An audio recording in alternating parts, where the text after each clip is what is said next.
শুভ সকাল বন্ধুরা। আর সর্বপ্রথম বলি মেঘবালিকা ব্লগ চ্যানেল থেকে সকলকে জানাই স্বাগত। আজকে আমি একটা বিশেষ জায়গায় যাচ্ছি, সবারই খুব পছন্দের এবং সবাই বছরে কোনো না কোনো সময় যায়। তো আমার যাত্রা শুরু হলো বারাসাতের তিতুমির বাসস্ট্যান্ড থেকে। আমি বাসে করেই যাব সেখানে, আর বাসে যাওয়াটা অনেকটা কমফোর্টেবল। তো আমি বাসে চড়ে বসেছি এবং বাসে কিন্তু একদমই লোক নেই। তো অবশেষে কিন্তু আমি সেখানে পৌঁছেও গেছি। মাঝের ভিডিওটা আমি করিনি, কারণ এত বড় ভিডিও হয়ে যাবে, কারণ পুরোটাই তুলে ধরার চেষ্টা করব আজকে সারাদিনে কি করলাম। তো আমি এখানে এসে পৌঁছে গেছি। তোমরা যারা চিনে গেছো জায়গাটা অবশ্যই বলতে পারবে, কিন্তু এক্ষুনি আমি বলছি না যে কোথায় এসে পৌঁছলাম। অনেকের কাছে মানে বেশিরভাগ মানুষের কাছে এই জায়গাটা চেনা, কিন্তু এই যে জায়গা দিয়ে আমি যাচ্ছি এটা আমার প্রথম অভিজ্ঞতা। আমি কিন্তু জায়গাটা খুঁজে পাচ্ছি না, খোঁজার চেষ্টা করছি, একে ওকে জিজ্ঞেস করছি কোন রাস্তা দিয়ে যাব। আমার প্রথম অভিজ্ঞতা এটা। এই রাস্তা দিয়ে আমি কোনোদিনও এখানে প্রবেশ করিনি। তো এটা আমি খোঁজার চেষ্টা করছি এবং রাস্তায় যারা আছে তাদের কাছে জিজ্ঞেসও করছি যে কোন দিকে যাব। তো আমি ধীরে ধীরে রাস্তাটা পার করে আসছি, আর এদিক দিয়েই আমি ঢুকবো সেটা সবার কাছেই শুনছি, আর সেদিকেই ম্যাক্সিমাম লোক যাচ্ছে। যেহেতু আমার একটা প্রথম অভিজ্ঞতা, মানে এই রাস্তা দিয়ে আমি কোনোদিনও যাইনি, তো আমি ধীরে ধীরে যাচ্ছি সেদিকেই। তো অবশেষে রাস্তাটা তো অবশ্যই পাবো, সবার কাছে শুনতে শুনতে যাচ্ছি, আর আমার বেশ ভালোই লাগছে। আর এটাও কিন্তু প্রথম যে আমি একা বেরিয়েছি, আমার সাথে কেউ নেই। একটা ব্যাগ, মোবাইল, জলের বোতল, যা যা মোটামুটি একটু এসেনশিয়াল সেইগুলো নিয়ে বেরিয়ে পড়েছি। হঠাৎ করেই আমি ডিসিশন নিয়েছি যে আজকে যাব, মকর সংক্রান্তির দিন একটা বিশেষ জায়গায় আমি যাচ্ছি। তো আমি চলন্ত সিঁড়ি দিয়েই যাব, কারণ হেঁটে গেলে অনেকটাই সিঁড়ি দেখতেই পাচ্ছ। তো আমি এই পাশের সিঁড়িটা দিয়ে যাচ্ছি। এখানে একটা মজার ব্যাপার, যারা উঠতে পারছিল না তারা বেশ ভয় পাচ্ছিল, বাট আমি উঠে যাচ্ছি আর সেটা দেখছিলাম। যদিও এগুলো হয় সব জায়গায়, যারা জানে না চলন্ত সিঁড়িতে উঠতে তাদের এই সমস্যাটা হয়, আর তাদেরকে দেখে অনেকে হাসাহাসি করে। যাই হোক, আমি দুজনকে হেল্প করেছিলাম ওঠার জন্য। এটা হাসলেও কোনো দোষের না, কারণ এটা মজার ব্যাপার, আর যে পারছে না তার একটা ভয়ের ব্যাপার। তো এই যে মানে ভেতর দিয়ে যাওয়ার এই রাস্তাটা আমি একদম নতুন যাচ্ছি, আমার বেশ ভালো লাগছে। তবে দুঃখের বিষয় আমার সাথে কেউ নেই বলে আমি সেই ধরনের ফটো নিতে পারলাম না। এই যে প্রবেশপথ, এবার দেখো তোমরা দেখতেই পাচ্ছ কী লেখা রয়েছে, দেখতেই পেলে। তো আমি ধীরে ধীরে সেখান দিয়ে যাচ্ছি। আমার সাথে কেউ ছিল না বলে আমি দাঁড়িয়ে পোজ দিয়ে ফটো তুলতে পারিনি, ভিডিও করতে পারিনি। তো এইভাবেই আমি ভিডিও করছি। তোমরা কিন্তু বুঝেই গেছো আমি কোথায় এসে পৌঁছলাম। তো আমার এত ফিলিংসটা এত ভালো লাগছিল, আমি ঠিক ভাষায় বোঝাতে পারবো না। তো ধীরে ধীরে আমি এগিয়ে যাচ্ছি, আর এটা কিন্তু বেশটা বড় রাস্তা। তো আমি নেমেও পড়েছি। এখানে ফুল নিতে হবে, কোথায় নেব সেটা খুঁজছি, কারণ বাইরে দিয়ে অনেক ফুল বিক্রি মানে দোকান ছিল, কিন্তু এখানে এসে আমি খুঁজছি যে ভেতরে কোথায় ফুল পাওয়া যাবে।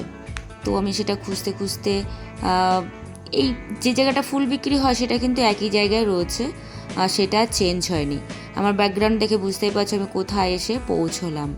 এখানে নেমেই কিন্তু আমার বুকের মধ্যে একটা আলাদা রকমের একটা আনন্দ ফুটে উঠেছে, মানে আনন্দ ফিল হচ্ছে। ঠিক বোঝাতে পারবো না আমার কতটা আনন্দ হচ্ছে। আর আমি বহু দিন পর আমি এখানে এসে পৌঁছলাম। তো আমি মানে যতটুকু সময় মানে এই যে অতিক্রম হলো, আমার মনের মধ্যে কোনো হেজিটেশন নেই। মানে ওই দেখো মন্দিরটা দেখা যাচ্ছে, তো আমার মনটা কিন্তু ভীষণ ভালো লাগছে। তো আমি মোটামুটি ফুল নিয়েছি, খুব বেশি বড় ডালাটা আমি করিনি, 101 টাকার ডালা করেছি। তার মধ্যে কিছু সন্দেশ দিয়েছে, ফুল দিয়েছে, আর আলতা আর সিঁদুর। দেখো মন্দিরটা কি ভালো লাগছে, খুব ভালো লাগছে ভীষণ ভীষণ। আর আজকে প্রচণ্ড ভিড়, লাইন কোথায় যাবে তার ঠিক নেই। এখানে তো জানোই যে ব্যাগ, মোবাইল এখানে অ্যালাউ করে না। দুটো কাউন্টার যেতে হবে ব্যাগ রাখতে এবং জুতো রাখতে, আর আলাদা কাউন্টারে যেতে হবে, না সরি ভুল বললাম, মোবাইল আর ব্যাগ হচ্ছে একটা কাউন্টারে, আর জুতোটা আর একটা কাউন্টারে রাখতে হবে। তো এই সিস্টেমটা অনেক দিনই চালু হয়েছে, তো এটা আমি জানি। তো সেদিকেই যাচ্ছি, এখানেও লাইন, মানে যেখানে যাব সেখানেই লাইন। এই যে লাইনে দাঁড়িয়ে পড়েছি, এটা হচ্ছে ব্যাগ রাখার লাইন। আমার মাথাটা খুব শান্ত ছিল, কারণ এখানে অনেক লড়াই ঝগড়া লাইন নিয়ে হচ্ছে, বাট আমি মাথাটাকে খুব শান্ত রেখে দাঁড়িয়ে পড়েছি। তাই মোবাইলটা জমা রাখা মানেই এর মধ্যেকার ভিডিও আর হবে না। যাই হোক, আমি তার মধ্যে দিয়ে অনেকটা লাইন, 3 ঘন্টা লাইন দিয়ে পুজো সেরে তারপর ব্যাগ কালেক্ট করে মোবাইল কালেক্ট করে আমি বেরিয়ে পড়েছি। তারপরে এই ভিডিওটা শ্যুট করছি। যাই হোক, মাঝখানের অনেকটা সময় আমি ভিডিও করতে পারিনি, কিছু দেখাতে পারিনি। তো বেরিয়ে আমি মোবাইলটা একটু ডিস্টার্ব করছিল। যাই হোক, ওখান থেকে বেরিয়ে মোবাইল ব্যাগ নিয়ে আমি এখন যাব। ও তার মধ্যে কিন্তু ভোগ প্রসাদটাও আমি মন্দিরের ভেতরেই খেয়েছি, যার জন্য আমার আরও সময় লেগেছিলো। টোটাল প্রায় 3.5 ঘন্টা লেগেছিলো। তো ওখান থেকে আমি বেলুড় মঠ যাব। তো বেলুড় মঠে যাওয়ার রাস্তাটা আমি খুঁজেও পেয়েছি, খুঁজতে খুঁজতে। এটাও চেঞ্জ হয়ে গেছে। ওদিকটা ছিল আগে, মানে কালী, মানে মেন মন্দিরের ঘাটের ওদিক থেকেই যেত, কিন্তু এখন আর যায় না। এখন অন্য ঘাট দিয়ে যায়, যেটা একটাই ঘাট। সেখানে অনেক সুন্দর সিস্টেম করেছে। দেখো লাইনটা, এরকম লাইন দিয়ে কিন্তু আমি গেছি। আমি পুরো 3টে বাজে তখন আমি মন্দির থেকে বেরিয়েছি। ওখানে ভোগ প্রসাদটাও আমার খুব ভালো লেগেছে, সেখানেও লাইন পড়েছে, অনেকটা লাইনে দাঁড়াতে হয়েছে। তখনও তো আমার কাছে মোবাইল ছিল না, মন্দির থেকে বেরিয়ে আমি মোবাইলটা নিয়েছি। এখানে হনুমান গুলো কলা খাচ্ছে। এখানে অদ্ভুত একটা দৃশ্য আমার এত ভালো লেগেছে, কি বলবো আর। হনুমানগুলো এত সুন্দর করে খেলা করছে, সবাই হনুমানদের খেতে দিচ্ছে, লাফা ঝাপা। অনেকদিন কিন্তু হনুমান ছিল না, এর আগে অনেকদিন আগেই কিন্তু আমি এসেছিলাম, তখন হনুমান ছিল না। কিন্তু এখন নতুন করে দেখছি হনুমান একটাও কিন্তু বয়স্ক হনুমান নেই। মোটামুটি এই যে মা বাবারা আর ছোট ছোট বাচ্চা প্রচুর এখানে রয়েছে, প্রচুর বাচ্চারা। তো ওখান থেকে আমি বেরিয়ে চলে এসেছি কিন্তু ঘাটে, টিকিট করতে হয়েছে। তো এখন ঘাটে দাঁড়িয়ে রয়েছি, আমি বেলুড় মঠের দিকে যাব। এখানে আধা ঘন্টা অপেক্ষা করতে হবে। আধা ঘন্টা অপেক্ষা করার পর স্টিমারটা আসবে, তারপর আমরা উঠব। আর এত লোক হয়েছে, পুরো স্টিমারটা ভর্তি হয়ে যাবে। কত লোক কিচকিচ করছে, আমার জানাই ছিল না যে এত লোক এইভাবে একসঙ্গে পারাপার হয়। আগে তো ছোট ছোট নৌকা জাতীয় যে ছোট ছোট স্টিমারগুলো ছিল, আর এটা অনেক বড়, মানে পুরো ভর্তি হয়ে যাবে। লোক দেখে তো বুঝতেই পারছে যে কত লোক একবারে পার হয়। মানে আধা ঘন্টা পর পর এটা শুরু হয়, পুরো ভর্তি হয়ে যাবে। আর এটা অনেকটাই বড়। এর মধ্যে আবার ঝালমুড়ি উঠেছিল, আমার ভেবেছিলাম একটু ঝালমুড়ি খাই, কিন্তু এতটা ভিড় আর কথা বলতে বলতে আর ঝালমুড়িটা খাওয়া হয়নি। যাই হোক, ঝালমুড়িটা খাইনি, সেখানে আবার পেঁয়াজও ছিল, এটাও একটা ব্যাপার।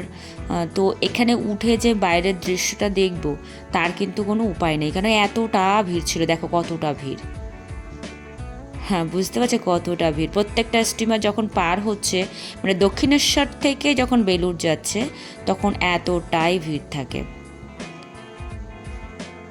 আমার অভিজ্ঞতাটা নতুন, আর একা একা, মানে এই ফিলিংসটা একা একা করছি তো, মানে কমপ্লিটলিভাবে করতে পারছি, কোনো অসুবিধা হচ্ছে না, ভীষণ ভালো লাগছে। একা একা ঘোরাটা, এই অভিজ্ঞতাটা আমার প্রথম।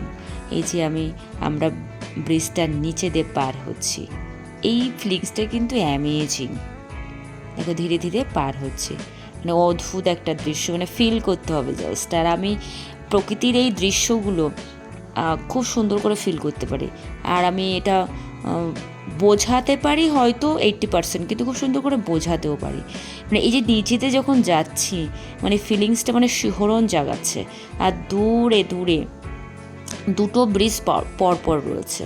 তো এই নিচে দিয়ে আমরা যাচ্ছি, উপর দিয়ে আবার রেলগাড়ি, বাস, ট্রাম সব যাতায়াত করছে। তাই সামনে স্টিমারগুলো দাঁড়িয়ে রয়েছে। আমরা কিন্তু অনেকটা মানে কাছে এসে গেছি প্রায়। তো দাদা ভাইটা পরে এখানে কেমনটা লাগে না, মানে এরা পরপর পরপর কাজ করে যাচ্ছে, আর আমরা চলছি জলের উপর দিয়ে। এটা মনোরম দৃশ্য, তাই না? মনোরম দৃশ্য, অদ্ভুত, ভীষণ ফিলিংসটা মানে সত্যি কথা বলতে কমপ্লিটলিভাবে বোঝাতে পারছি না। আর যে এর মধ্য দিয়ে গেছে সে কিন্তু এটা বুঝতে পারবে। এই যে এখানে যারা অপেক্ষা করছে এরা আবার দক্ষিণেশ্বরে ফেরত আসবে। যাই হোক, আমরা বেলুড় মঠের যে ঘাট সেখানে পৌঁছে গেছি। আর পুরো স্টিমারটা ঘোরাতে অনেকটা বেশি সময় লাগে, মোটামুটি 10 মিনিট সময় লেগে যায়। যাই হোক, দেখো ঠেলাঠেলি করে আমরা উঠছি। আমরা এতটাই মানে নির্বুদ্ধিওয়ালা মানুষ মানে ঠেলাঠেলি করছে। দেখো আমি কিন্তু করিনি, এটা অনেকেই করেছে, বাচ্চা পড়ে গেছে, এরকম হয়েছে, চেঁচামেচি। তো অবশেষে আমি বেলুড় মঠে এসে পৌঁছে গেছি। ও গড, আমি এখানে পৌঁছে আমার মনে হচ্ছে যে আমি মনে হচ্ছে মাটিতে নেই, অনেকটা এক হাত উপরে দিয়ে হাঁটছি। ফুল গাছগুলো কি সুন্দর করে সাজানো, সবুজ টবগুলো কি সুন্দর। এখানে পুজোর পর্ব মনে হয় চলছে, ভেতরে ফটো করতে দেয় না, মহারাজরা এখানে আছেন। আমি তবুও ঘুরে ঘুরে একটু নিচ দিয়ে ফটো নেওয়ার চেষ্টা করছি। তো ভেতরে ঢোকারও চেষ্টা করেছিলাম কিন্তু আমাকে অ্যালাউ করেনি, বলছে ফটো তোলা যাবে না। তবে সামনে গঙ্গা রয়েছে এখানে, এটা হচ্ছে মায়ের মন্দির, এটা মায়ের মন্দির, সারদা মায়ের মন্দির। তো এখানে আমি যাচ্ছিলাম ভিডিওটা করতে করতে, তো আমাকে এক সিকিউরিটি বললেন যে ভিডিও করা যাবে না, এটা করতে করতে যাচ্ছি। আমাকে দিয়েছে বকা। মায়ের মন্দির, মাকে সুন্দর করে মাকে সাজানো হয়েছে, তো আমাকে হঠাৎ করে বললেন যে ভিডিও করা যাবে না। তো যাই হোক, মায়ের মন্দিরটা একটুখানি নিতে পেরেছি। কি আমার সারাদিনে ফোনের চার্জটা শেষ হয়ে যেতে চলেছে। এই যে বেলুড় মঠ, আর এখানে কিছুদিন আগে হয়তো পুজো হয়েছিল। আমি এরপরে ঢুকে পড়ব মন্দিরে, প্রার্থনা হবে, আরতি হবে, সেটা দেখবার জন্য। তারপর বেরিয়ে দেখি কতটা ভিডিও করা যায়। সন্ধ্যা হয়ে গেছে, দেখো নদীর ঘাটেও আমি চলে এসেছি। আর ওদিকে যেটা বলবো সেটা হচ্ছে মন্দিরে ঢুকে পড়েছি, সেখানে ভিডিও করা একেবারেই নিষেধ। আর আমি দেখতে দেখতেই ওটা গঙ্গাটা পার হয়ে চলে এসেছি, একটু একটু করে ভিডিও নিয়েছি, কারণ চার্জ তো একেবারেই শেষ। দেখো যখন আমি গেছি তো ওখানে, তখন কত সুন্দর ছিল, আর এখন চেহারা ছবি সারাদিনে ক্লান্ত বোধটা মুখে ফুটে উঠেছে। যাই হোক, আমি দক্ষিণেশ্বরের ঘাটে চলে এসেছি, আর চার্জ নেই বললামই, এর পরেরটুকু আর ভিডিও করা হবে না। তারপর আমি বাস স্ট্যান্ডে গিয়ে বাসে উঠে বাড়ির দিকে চলে আসবো। আর একটুখানি দেখাই, কারণ দক্ষিণেশ্বরের মন্দিরটা দেখো দেখা যাচ্ছে কি সুন্দর করে ওই ঘাট থেকে, কারণ ভেতরে তো আর ঢোকা যাবে না, তালা পড়ে গেছে। এখন আমি সোজা বাস স্ট্যান্ডে যাব, সেখান থেকে বাড়িতে পৌঁছে যাব। তোমরা কোনো চিন্তা করো না, কারণ আমি ভালোভাবেই পৌঁছে যাব। একটা বাসে উঠতে পারলেই আমি বাড়িতে পৌঁছে যাব। এই পর্যন্ত রইলো, তোমরা সবাই ভালো থেকো। আর কেমন লাগলো আমার এই ঘোরাটা আর জায়গাটা বলো কিন্তু।